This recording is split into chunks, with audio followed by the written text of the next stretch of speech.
तेजाजी महाराज की भक्ति को प्रज्वलित करें। बोल तेजाजी महाराज की। हनुमान बेनीवाल, हनुमान बेनीवाल, हनुमान बेनीवाल।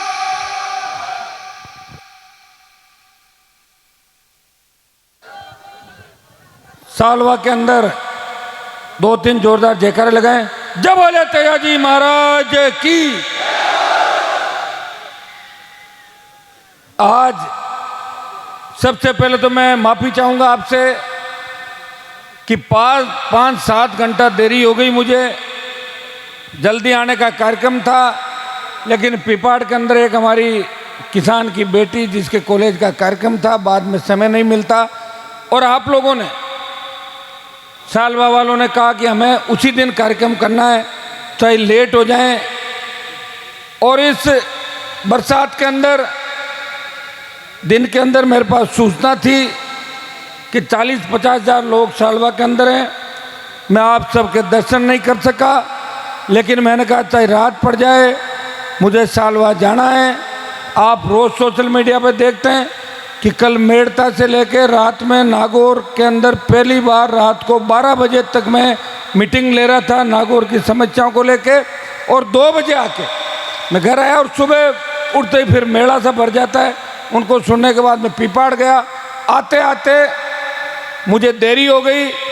मैं क्षमा प्रार्थी हूँ कि सालवा के अंदर जो वीर तेजाजी महाराज के अष्ट धातु की मूर्ति, धना भगत जी का, कर्माबाई जी का और पूरे जिन्होंने हमारे समाज को, किसानों को गौरवान्वित किया और एक नई दिशा दी। 1000 साल पहले एक इस संस्कृति को बचाने का प्रयास किया। और चूंकि हमारा इतिहास सही ढंग से नहीं लिखा गया, अगर इतिहास सही ढंग से लिखा होता तो इस देश में सबसे बड़ा अगर इतिहास किसी कौम का होता, वो जाट कौम का देश में सबसे बड़ा इतिहास होता। भाइयों, हम तो लड़ लेते थे, संघर्ष करते थे, कभी दिल्ली पे कब्जा कर लेते, कभी दिल्ली के किवाड़ उठा के ले आते और मस्त हो जाते थे। और इतिहास लिखने वाले लोग दूसरे कामों में लिख देते थे, लड़ाई जाटों ने जीती, लिख दिया फलानों ने जीती, और लिख दिया। और क्या, कौन लिखने वाले थे? ये तो मुझे धन्यवाद दो कि 20-25 साल तकलीफ तो मैं भी पा रहा हूँ, लेकिन कांग्रेस बीजेपी के नेताओं को भी नानी याद दिला दी देश और प्रदेश के अंदर। और ये वीर तेजाजी महाराज का जयकारा यहाँ से लेके राजस्थान की विधानसभा और लोकसभा के अंदर जब मैंने तेजाजी का जयकारा लगाया तो आगे की पंक्ति में मोदी जी, अमित शाह जी, राजनाथ सिंह जी, गडकरी जी सारे बैठे थे। तो राजनाथ सिंह जी कह रहे थे कि हनुमान जी के तो तेजाजी महाराज ये सब कुछ, ये आप बताएं। तब साउथ के कई एमपी कह रहे थे कि तेजाजी कौन थे। मैंने कहा धीरे धीरे पता लग जाए। मैं आ गया ना दिल्ली, तो आगे तेजाजी महाराज भी चलेंगे, तेजाजी कौन थे। भाइयों, मैं आपको धन्यवाद दूंगा क्या 1.5-2 करोड़ रुपए खर्च करके जिस हिम्मत के साथ जेडी की ज़मीन के अंदर आपने शुरुआत करी, और धीरे धीरे जो भी बाधाएं थी उन बाधाओं को दूर करके अपने जन सहयोग से वीर तेजाजी महाराज का मंदिर निर्माण करके जो संदेश पूरे राजस्थान के अंदर दिया। आज सोशल मीडिया का ज़माना है, पूरा देश देख रहा है कि इस बरसात के मौसम के अंदर रात के समय हमारी माताएं बहनें जो 2 दिन से यहाँ बैठी थी, घर जाके वापस आ गई कि हमें हमारे हनुमान को सुनना है, हमें तेजाजी महाराज के आदर्श राजस्थान की राजनीति के अंदर स्थापित करने हैं। मैं आपको धन्यवाद दूंगा। सालवा की जो जमीन जिसने बहुत, यहाँ पे ये शहीदों की, वीरों की माटी है, सादत यहाँ आम बात है।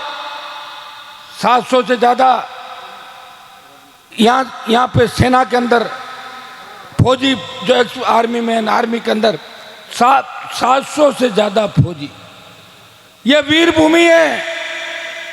देश की सेना को ठेके पे दे दिया, लेकिन देश का कोई सांसद नहीं बोल रहा है। इस देश की सेना के सम्मान के अंदर कोई मैदान में आया, वो नागौर का सांसद है जो अग्निपथ का विरोध करके सैनिकों का सम्मान लौटाने का प्रयास कर रहा है। भाइयों विश्वास दिलाता हूँ, आज तक तो जो काम मैंने हाथ में लिया मैं आगे ही बढ़ता रहा, और जो मेरे से टकराया वो 2-3 साल से ज़्यादा टक्कर नहीं ले पाया, या तो चला गया और ये निकल गया, ये पीछे चला गया। मैं विश्वास दिलाता हूँ कि किसानों के आंदोलन का नेतृत्व तो पंजाब ने किया था, और हरियाणा, यूपी और दिल्ली के बाद जब देश के तमाम किसान नेताओं ने मुझे कहा, हनुमान जी किसान के बेटे हो, विश्वविद्यालय के अध्यक्ष थे, खुद की पार्टी से आए हो, मोदी की गोदी में बैठे हो, हम आपको आपकी वीरता याद दिला रहे हैं। मैंने कहा आपने मुझे मेरी वीरता याद दिला दी और मुझे याद आ गई। मैं तो इंतजार ही कर रहा था कि मेरी कोई मनवार करे कि मैं मोदी की सत्ता को ठोकर मारूं। आपने कहा और मैंने मोदी की सत्ता को ठोकर मार के इस दिल्ली जयपुर के नेशनल हाईवे 8 को अगर किसी ने जाम किया, गुर्जर आंदोलन के समय में भी जब बेहतर गुर्जरों ने सादत दी, देश का बड़ा आंदोलन हुआ, सरकारें झुकी, लेकिन NH8 जाम नहीं हुआ। और हनुमान बेनीवाल की एक हुंकार से NH8 जाम हो गया। और दोबारा जब वहाँ पहुँचे तो 50,000 1 लाख से ज़्यादा नौजवान किसान वहाँ चले, और 70 दिन तक सड़क पर बैठ के अगर प्रधानमंत्री को झुकने पे मजबूर किया, वो आपके नागौर के सांसद ने किया। मेरे समाज के 20 MP है देश के अंदर, लेकिन 19 मोदी का जयकारा लगाते हैं। हनुमान बेनीवाल वीर तेजाजी महाराज का जयकारा लगाता है। ये ताकत, ये जुनून, ये जोश अगर मुझे कहीं से मिला, आपके आशीर्वाद से, आपकी उम्मीदों से, जिस तरह का जोश जज्बा नौजवान दिखा रहे हैं, ये माताएं बहनें बैठी है, जिस तरह छोटे बालक जिस तरह मुझे देख रहे टकटकी लगा के, वो ये कह रहे हैं कि हनुमान जी आप थकना मत, रुकना मत, आप हमारी उम्मीद हो, आप इस भ्रष्टाचार का खात्मा करोगे, अपराध मुक्त भय मुक्त राजस्थान बनाओगे, देश में किसानों का गौरव स्थापित करोगे, तेजाजी महाराज के आदर्श स्थापित करोगे। इसलिए भाइयों, रात और दिन लगातार आपकी सेवा कर रहा हूँ।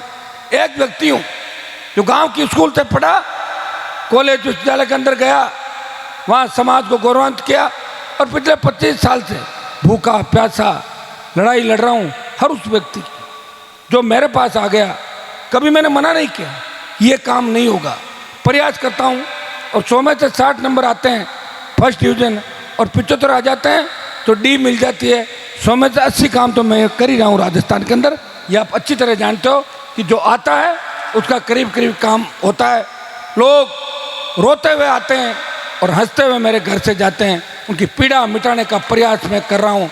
और ये व्यक्ति, मैं तो राजस्थान के अंदर ये कहता हूँ, पुखराज जी गर्ग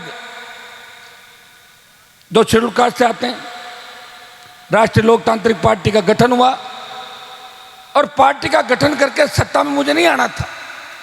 मेरी मजबूरी थी कि मैं किसानों की कर्ज माफी, फ्री बिजली, टोल मुक्त राजस्थान को लेकर जो हुंकार भरी, उसके बाद 29 अक्टूबर 2018 को जब जयपुर पहुंचे, हमारे सामने एक ही विकल्प था, या तो वैसे ही निर्दलीय लड़ो या पार्टी बना के आपके लिए लड़ाई लड़ो।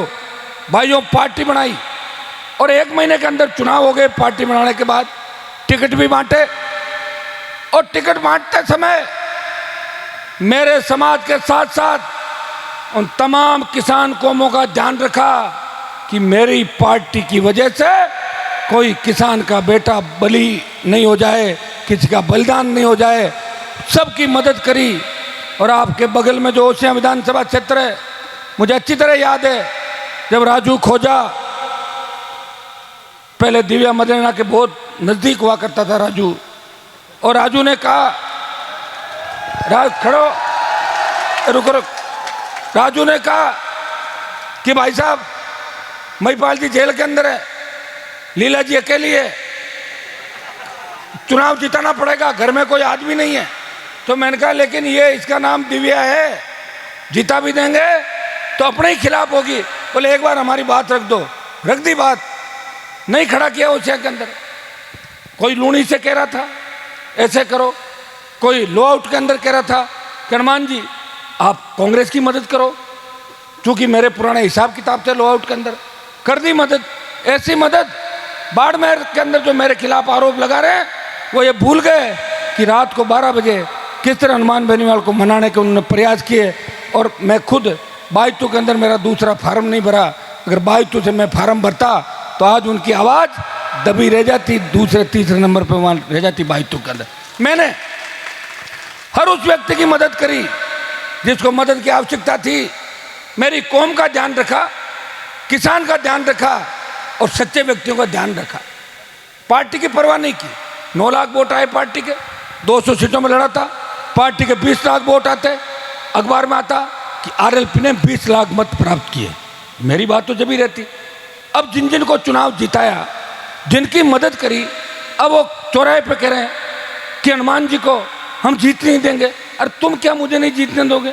मैं तो पार्टी बनाई। तुम्हारे दादाजी परदादाजी जिनके नाम से वोट मांग रहे हो, वो तो कभी गहलोत की चिलम भरते थे, कोई सुखाड़िया की चिलम भरता था, कोई किसी और का हुक्का भरता था। मेरी कहाँ बात कर रहे हो?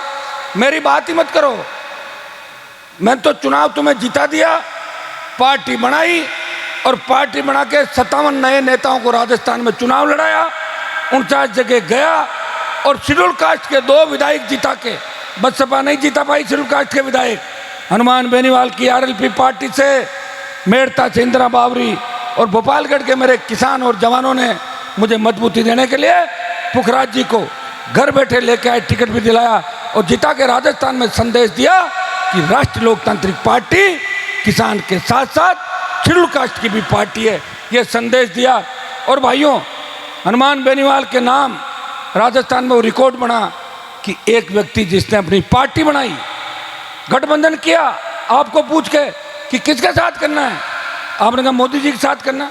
फिर आपने कहा गहलोत के बेटे को हराना है, और गहलोत के बेटे को हरा के जो अपने दादा परदादा पापा जिनके नाम से बातें कर रहे हैं, जिनको गहलोत ने जेलों के अंदर डाला, वो बदला नहीं ले सके।